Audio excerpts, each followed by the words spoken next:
Alo her chuang le si chi tin lai đi ding tu ber ka ai emo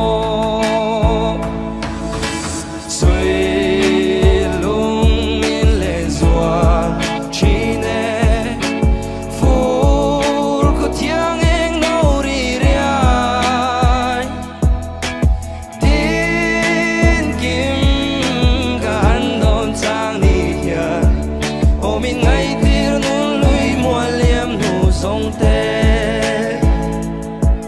kun le li her liam se li tra ko ro me lo sa me ka tin lai dung tu lin mo sing roi e ka tu lai ngai no pe te nang nen ma ngai shui vo na dam lai hun tin kan chiar ten lung min le ne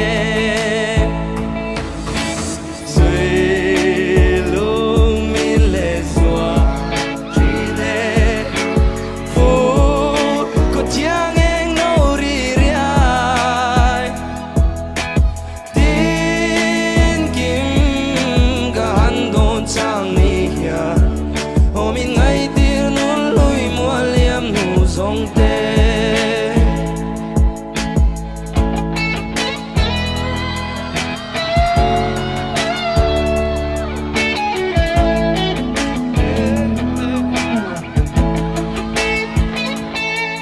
chi ko la mariak tein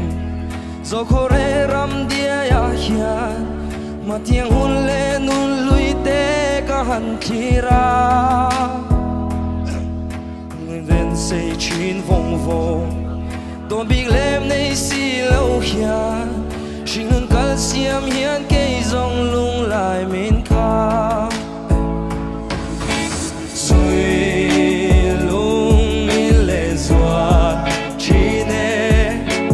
phur ko thiang eng no ri riai tin kim ga han don chang ni o min ngai tir nun lui mua liam nu zong te.